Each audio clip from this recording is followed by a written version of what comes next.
Lição de domingo, 28 de julho. Nós vamos refletir sobre as tormentas e tempestades, o que elas podem simbolizar na nossa vida, né? Se nós estivermos com Jesus, o fim das nossas provações será com certeza vitória junto com Jesus, porque Ele está sempre conosco. O tema de hoje é acalmando a tempestade. No início do livro de Marcos, Jesus entrou em um barco para ensinar as multidões. As pessoas vinham até onde Jesus estava e se aglomeravam e ficavam perto de Jesus porque queriam ouvir o que ele tinha para ensinar. Dessa vez Jesus estava perto da praia. Já em Marcos capítulo 4, versos de 10 a 12, parece que Jesus deve ter saído do barco e conversando com os discípulos em particular, explicou para eles muitas coisas. Agora, depois de um longo dia de ensino, de trabalho, fadigado, cansado, Jesus foi levado ao barco pelos seus discípulos. E por Jesus estar demasiadamente cansado, ele pegou no sono. E imediatamente ele adormeceu. Com certeza havia uma almofada ali no barco e tal, e Jesus deitou, reclinou a cabeça e ali ele descansou. Porém, o que aconteceu? Uma grande tempestade começou. Era um vento forte, com certeza raios, as ondas do mar começaram a ficar bravas, muito altas, enfim, jogavam o barco de um lado para o outro. E podia ter o perigo mesmo de o barco afundar. Mas Jesus estava nesse barco. Então, eles ficaram com medo, acordaram Jesus, e Jesus, só do jeito dele mesmo, o que ele fez? Ele acordou e ele ordenou às ondas e ao vento que eles se aquietassem. E, realmente, aquelas ondas fortes que estavam jogando o barco para um lado para o outro, ficou calmo. O mar ficou calmo, o vento cessou. E os discípulos, admirados, o que acontece? Eles falavam entre si sobre o poder que Jesus demonstrou, o poder divino que tinha em Jesus. Então, foi isso que aconteceu na história de hoje, de Marcos 4, 35 a 41. E nós podemos tirar desses ocorridos, lições para a nossa vida. Ou seja, as tempestades podem significar os problemas da nossa vida. Mas se nós estivermos sempre com Jesus e confiarmos nele, ele também vai demonstrar o poder que ele tem para acalmar a nossa vida, a nossa mente e nos dar essa certeza que Deus está conosco. A história de Marcos, capítulo 4, 35 a 41, se encaixa em um padrão bíblico comum, que é a demonstração do poder de Deus visível. Essa manifestação visível de Deus, o poder de Deus, e também dos anjos de Deus, eles podem aparecer para quem Deus quiser, se chama teofania. Então, várias vezes Deus demonstrou seu poder através de Jesus ou através dos seus anjos. E essa manifestação recebe o nome teofania. Então, nesses eventos que ocorreram aí nesses relatos de Marcos, tem 5 características comuns que nós vamos ver agora. 1.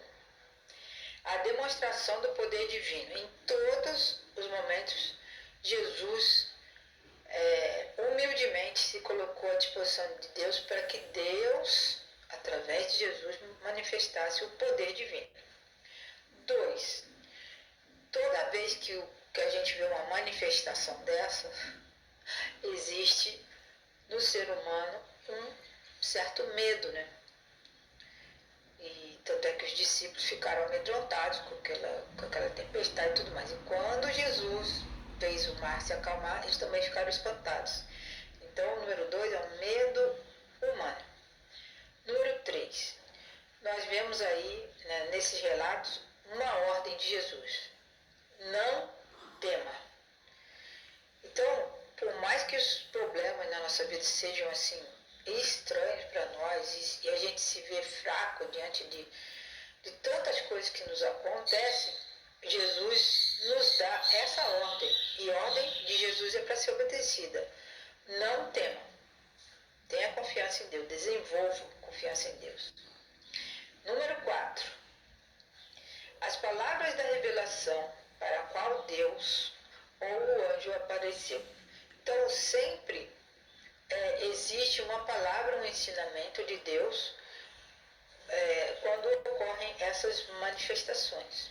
Então, elas não ocorrem à toa e sempre existe uma revelação para nós, né, a respeito de Jesus.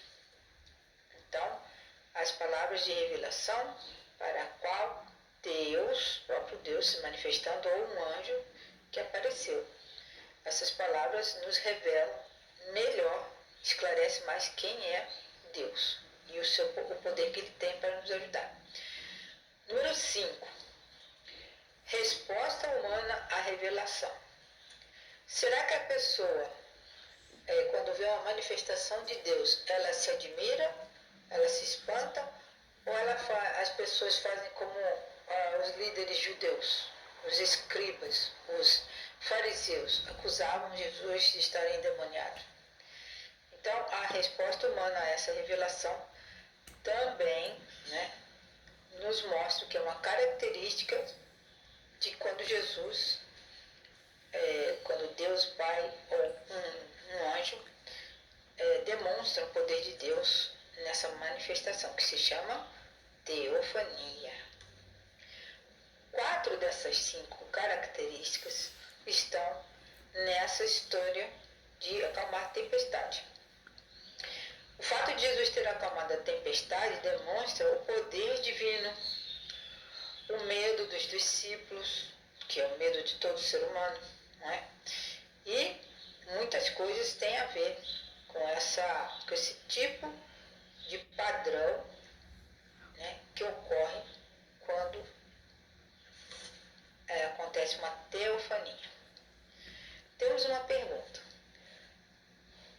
Jesus, quando falou com os discípulos naquela situação, ele perguntou: por que vocês estão com tanto medo? Então, essa pergunta, por que vocês estão com tanto medo, é a mesma coisa que Jesus está dizendo para eles: não tenham medo não, vai dar tudo certo, comigo aqui vai dar tudo certo.